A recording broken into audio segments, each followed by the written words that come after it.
Officer Marcus Williams sat in his patrol car on Highway 35, watching the evening traffic flow past him like a steady river. The sun was setting behind the hills, painting the sky in shades of orange and pink. It was Tuesday, November 15th, and Marcus had been on duty since 2 p.m. After 8 years of police work, he knew this highway like the back of his hand. Every curve, every exit, every spot where speeders like to hide. Marcus was a good cop. He was fair, honest, and always tried to help people when they needed it most. His fellow officers respected him, and the people in his community trusted him. At 34 years old, he had seen many things during his time on the force: car accidents, domestic disputes, robbery cases, and drug busts. He thought he had experienced everything that could happen on a normal patrol shift. But tonight would be different. Tonight would change everything Marcus thought he knew about his job and the people he worked with. The radio crackled to life in his car. "Unit 47, this is dispatch. Any activity on your end?" came the voice of Linda, the evening dispatcher. Marcus picked up his radio and pressed the button. "Unit 47 here. All quiet on Highway 35. Just the usual evening traffic," he replied. He took a sip of his coffee, which had gone cold an hour ago. The taste was bitter, but it helped him stay alert. As Marcus put down his coffee cup, something caught his eye. A black SUV was coming down the highway, and it was driving strangely. The vehicle was weaving slightly from left to right, not in a dangerous way, but enough to make Marcus pay attention. The SUV was not speeding. In fact, it was going slower than most of the other cars on the road. This made Marcus suspicious. In his 8 years of experience, Marcus had learned that people who drove too carefully often had something to hide. Maybe they had been drinking. Maybe they had drugs in their car. Maybe they did not have a license. Or maybe they were running from something. Marcus had seen it all before. He started his engine and began to follow the SUV from a distance. The vehicle continued to weave slightly, and the driver seemed nervous. Marcus could see the driver's head moving, looking in the rearview mirror, constantly. But the driver was not looking at him. The person was looking at something else in the car. After following for about 2 miles, Marcus decided to make the stop. He turned on his red and blue lights and gave a short blast of his siren. The SUV immediately slowed down and pulled over near the old Sunset gas station on Route 9. The station had been closed for 3 years, and its broken windows and faded signs made it look like a scene from a horror movie. Marcus parked his patrol car behind the SUV and called in the stop to dispatch. "Unit 47 making a traffic stop at mile marker 23, near the old Sunset station. License plate number is..." He squinted at the back of the vehicle. "Delta Charlie 7492. "Copy that, Unit 47. Be safe out there." Linda's voice came through the radio. Marcus grabbed his flashlight and stepped out of his car. The evening air was cool, and he could smell the scent of pine trees from the nearby forest. As he walked toward the SUV, he noticed that the driver was a woman. She appeared to be in her 40s with long black hair that looked messy and uncombed. Her hands were gripping the steering wheel so tightly that her knuckles were white. What struck Marcus immediately was how the woman kept looking in her rearview mirror. She was not watching him approach. She was staring at something in the backseat of her vehicle. This behavior made Marcus feel uneasy. In police work, when something feels wrong, it usually is wrong. Marcus approached the driver's side window and tapped gently on the glass. The woman jumped as if she had been shocked by electricity. She looked at Marcus with wide, frightened eyes. Her face was pale, and Marcus could see that she had been crying. There were tear stains on her cheeks, and her makeup was smeared. "Good evening, ma'am," Marcus said in his professional voice. "I'm Officer Williams. Could you please roll down your window?" The woman fumbled with the window controls, her hands shaking badly. It took her 3 tries before she managed to roll the window down. When she finally did, Marcus could see her face clearly. She looked exhausted and terrified. "I need to see your driver's license and vehicle registration, please," Marcus said. He kept his voice calm and friendly, but his eyes were alert. Something was definitely wrong with this situation. The woman nodded quickly and began searching through her purse. But her hands were shaking so much that she dropped the purse on the floor of the car. items scattered everywhere, makeup, coins, receipts, and other personal belongings. "I'm sorry, officer," she whispered. Her voice was so quiet that Marcus had to lean closer to hear her. "I'm so sorry. It's been a very difficult day." Marcus watched as the woman bent down to collect her things. While she was searching for her documents, he noticed something else strange. The woman kept glancing toward the back seat of her SUV. Every few seconds, her eyes would dart to the rearview mirror, and each time she looked, her face would become more worried. "Take your time, ma'am," Marcus said. "There's no rush." But inside, his police instincts were telling him that this was not a normal traffic stop.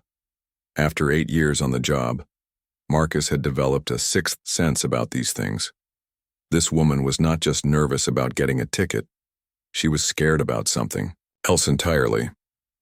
The woman finally found her driver's license and handed it to Marcus with trembling fingers. As he took the license, Marcus noticed that her hands were cold and clammy. The license identified her as Sarah Chen, age 42, from Millbrook, which was about 15 miles away. "Mrs. Chen," Marcus said, looking at the license and then back at the woman. "Are you feeling all right? You seem very upset about something." Sarah Chen looked up at Marcus, and for a moment he saw something in her eyes that made his blood run cold. It was not just fear, it was desperation. Pure, raw desperation. The kind of look that parents get when something terrible has happened to their children. "Officer," Sarah whispered, her voice breaking, "I need your help. Please. I don't know what else to do."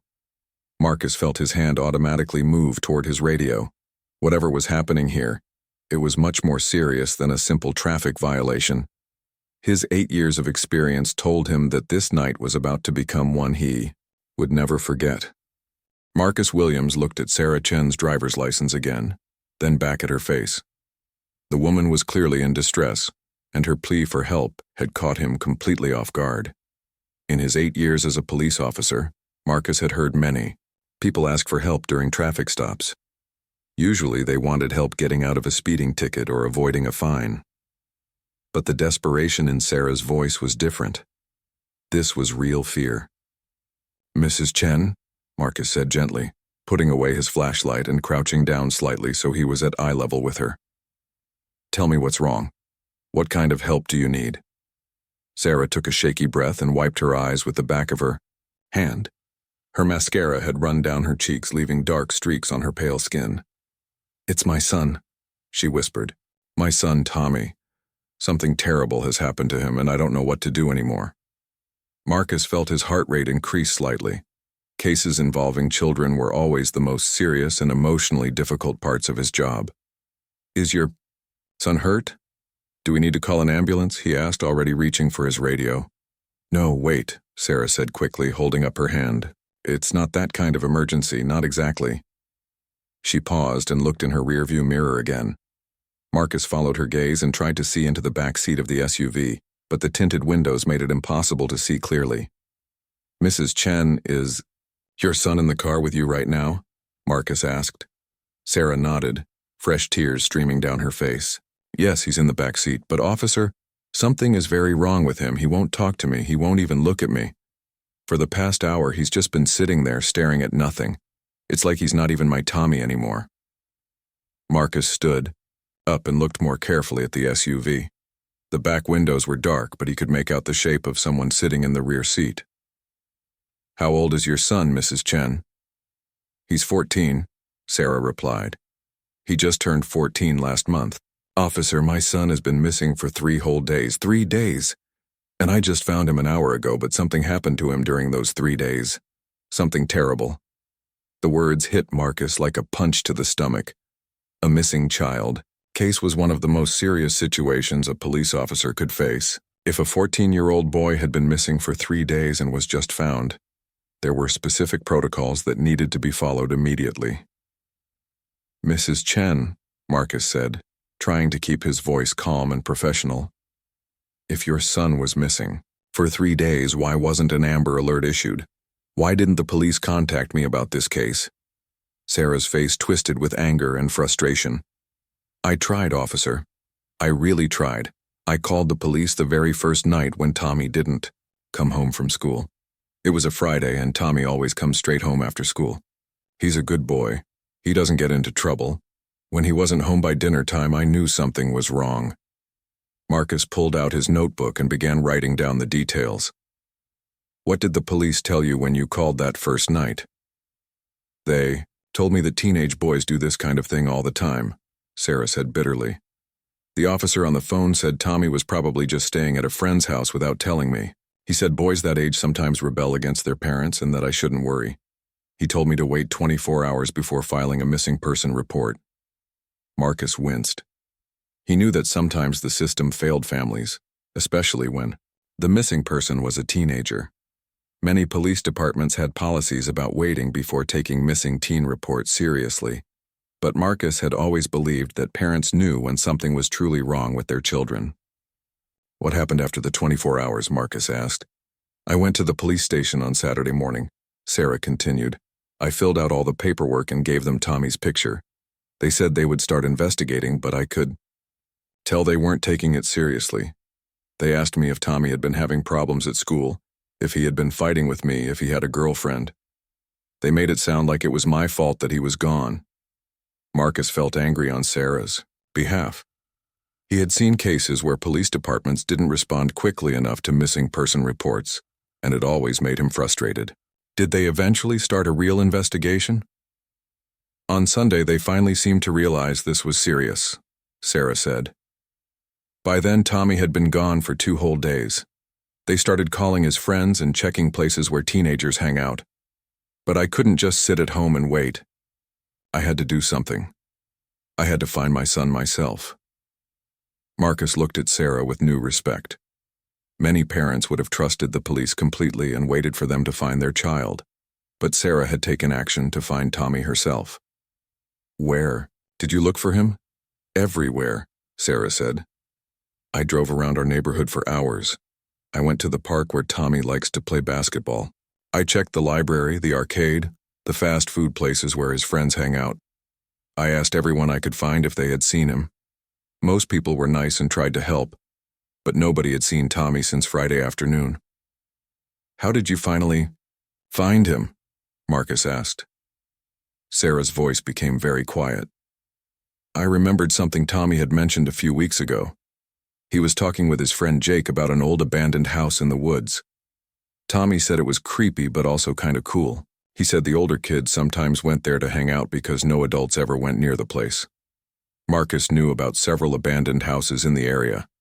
Some of them had become hangout spots for teenagers, and unfortunately, some had also become places where bad things happen to young people. The house is about 5 miles from here, Sarah continued, pointing toward the dark woods beyond the gas station. I drove there this afternoon even though I was scared to go alone. When I got to the house, I found Tommy sitting on the front porch steps. He was just sitting there, completely still, like he was waiting for someone to come get him. Marcus felt a chill run down his spine. What condition was he in when you found him? His clothes were dirty and torn, Sarah said. He had scratches on his arms and face, but the worst part was his eyes, officer. My son's eyes looked empty, completely empty. When I called his name, he looked at me, but it was like he didn't recognize me. He didn't run to me or hug me like he normally would. He just stood up and walked to the car like a robot.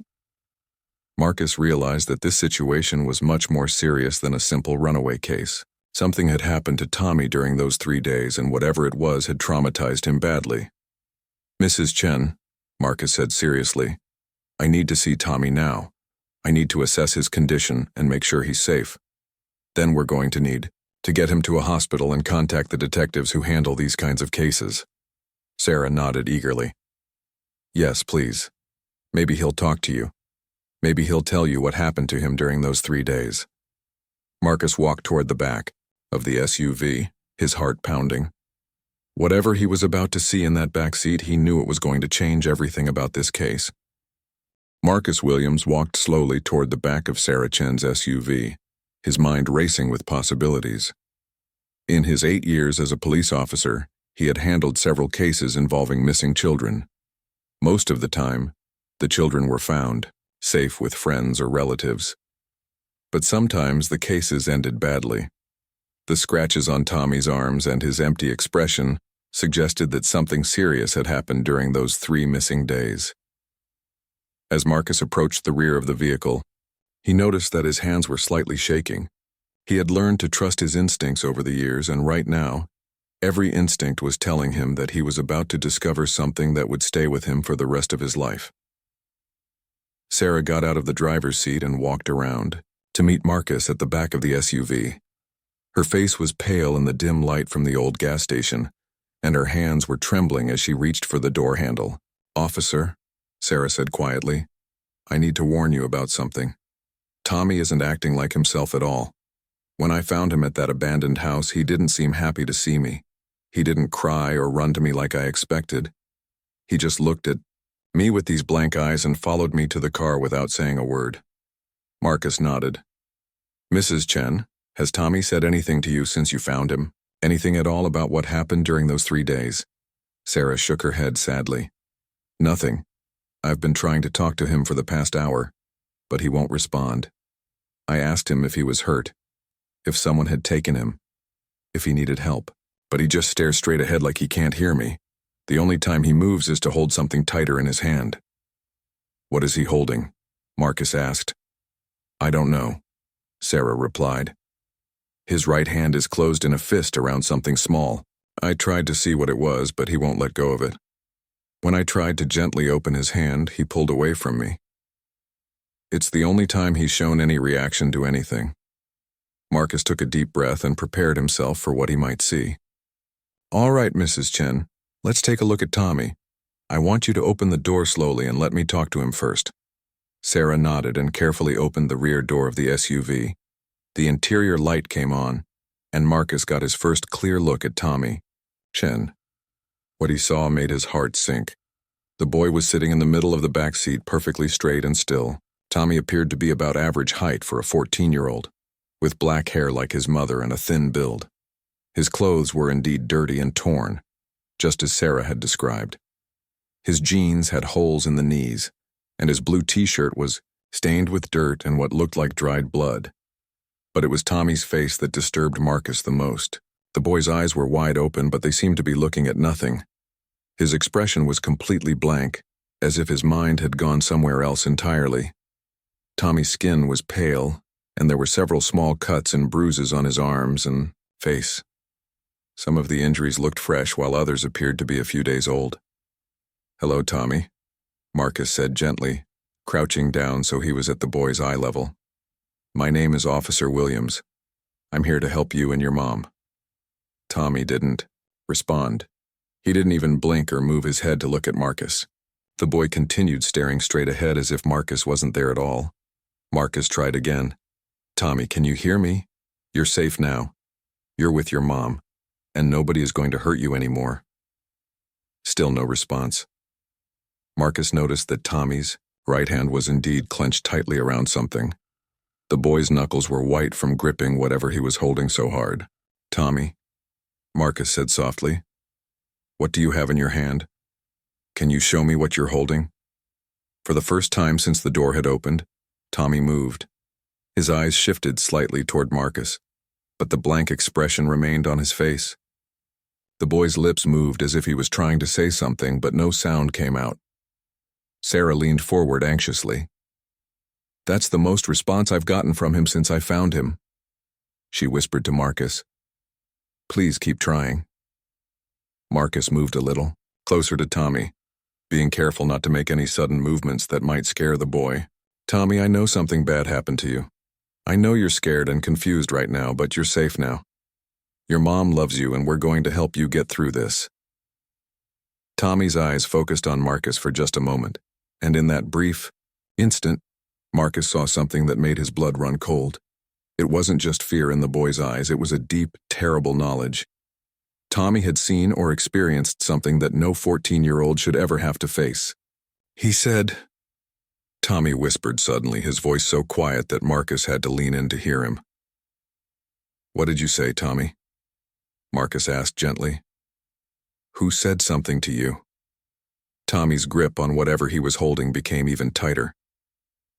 "He said, You would understand, the boy whispered. He said you worked together. He said you were friends. Marcus felt confused. Who said that, Tommy? Who told you that I would understand? Tommy finally looked directly at Marcus, and for the first time, his blank expression changed slightly. The man in the uniform, Tommy said. The policeman. He knew about you. Marcus felt his heart start beating faster. Tommy, what policeman? Was there a police officer who hurt you? Tommy nodded slowly. He found me at the house. He said he was looking for me because my mom had called the police. He said he was there to help me and take me home. Sarah gasped and put her hand over her mouth. Oh my God, she whispered. Tommy, a police officer took you. Why didn't you tell me this before? Tommy's eyes filled with tears for the first time since Marcus had seen him. He said nobody would believe me if I told them what happened. He said all police officers protect each other, and that if I said anything bad about him, the other officers would be angry with me. Marcus felt sick to his stomach. If what Tommy was saying was true, then a police officer had abused his position of trust and authority to harm this child. It was one of the worst betrayals Marcus could imagine.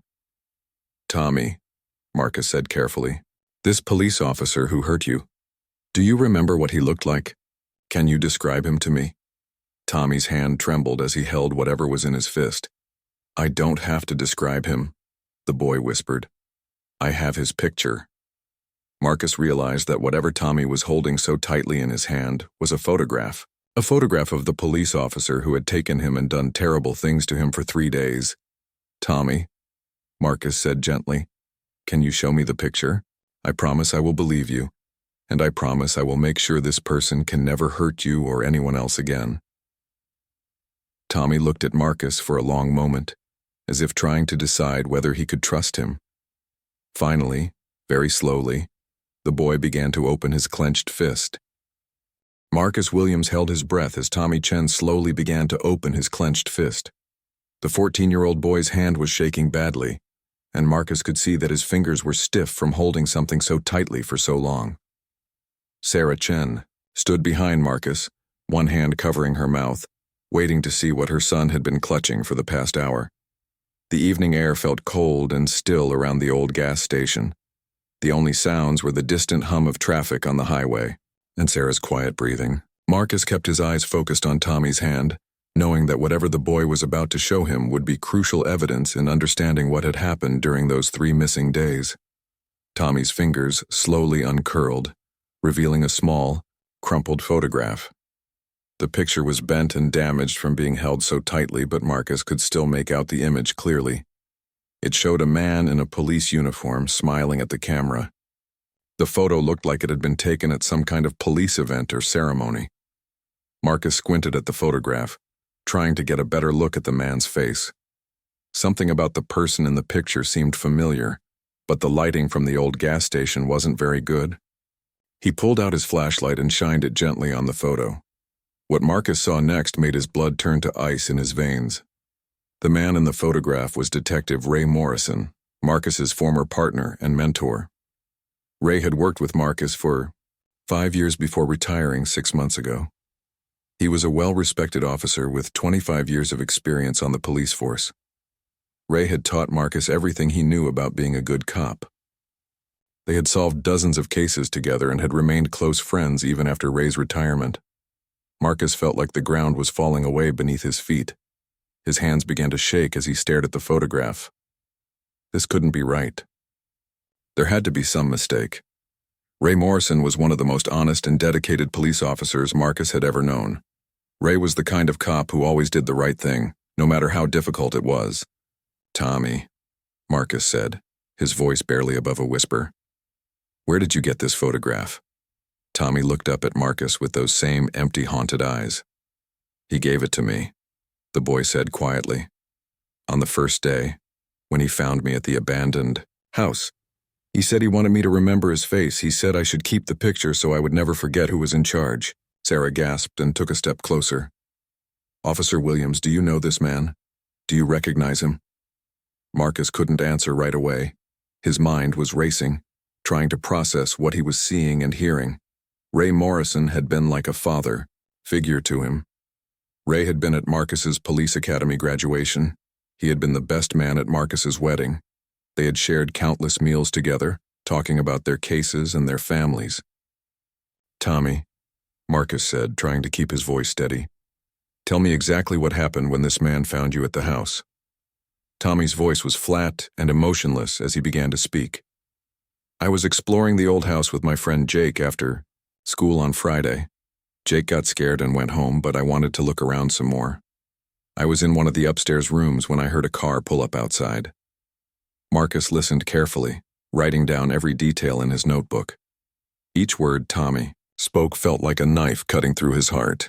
"I looked out the window and saw a police car," Tommy continued. "I thought maybe someone had called the cops because we weren't supposed to be in the house. I was going to hide, but then the policeman called my name. He said, 'Tommy Chen, I know. You're in there. Your mother sent me to find you.'" Sarah made a small crying sound. "I never sent anyone to look for you at that house, Tommy. I didn't even know about that place until you mentioned it weeks ago." Tommy nodded slowly.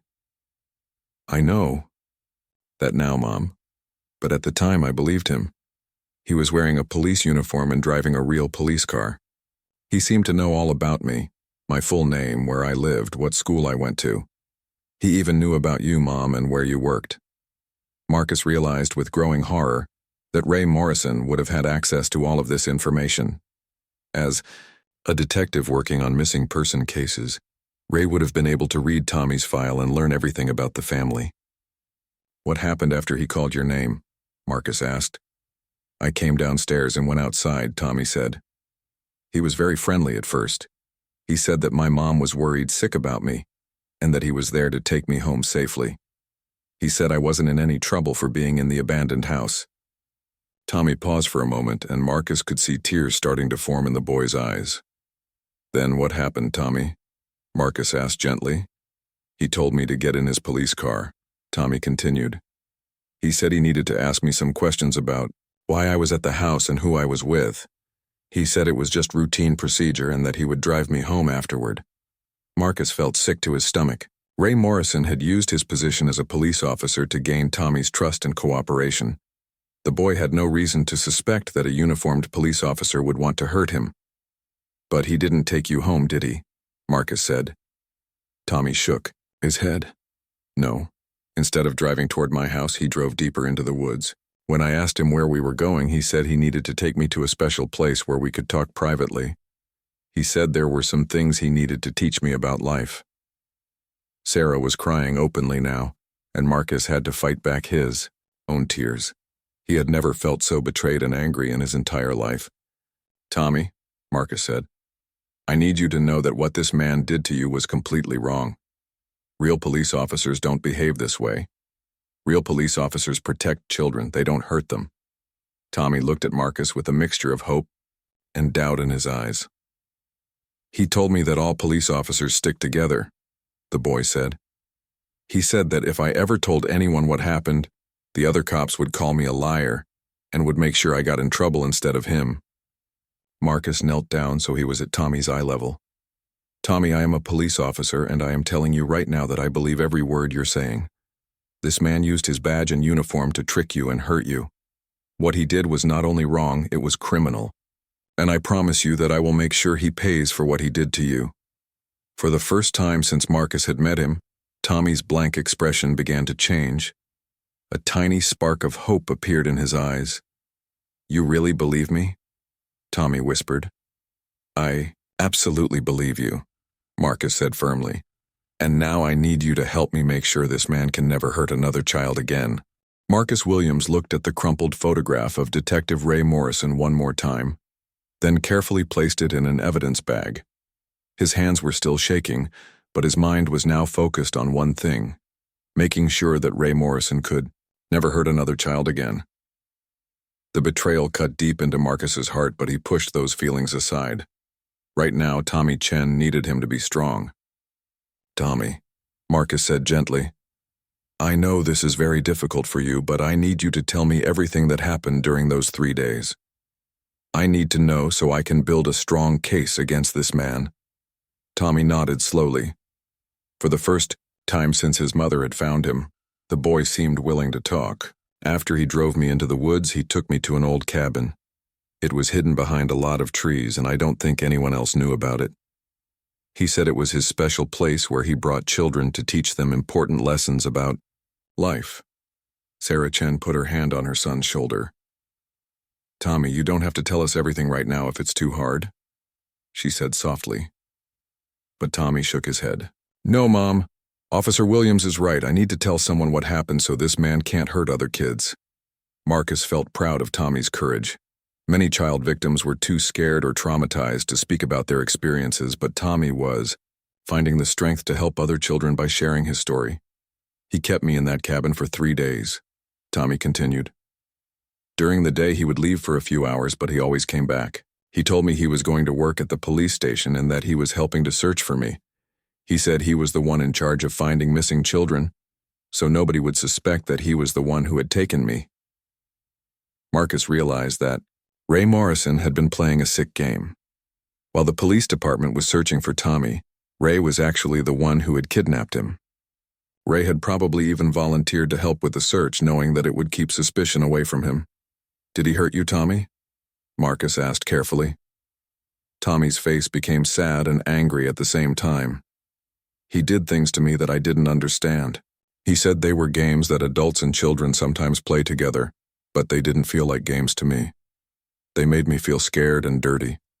When I told him I wanted to go home, he got very angry. Marcus felt his anger growing stronger, but he kept his voice calm and professional. What did he do when he got angry? He hit me, Tommy said, touching one of the bruises on his face. He said that children who don't listen to adults get punished. He said that if I tried to run away, or if I screamed, he would hurt me much worse. He also said that if I ever told anyone what happened, he would come back and hurt my mom too. Sarah started crying again, and Marcus had to take several deep breaths to control his own emotions. Ray Morrison had not only abused Tommy physically and emotionally, but he had also threatened the boy's family to keep him quiet. Tommy, Marcus said, did this man ever mention other children? Did he say anything about hurting other kids? Tommy thought for a moment, then nodded.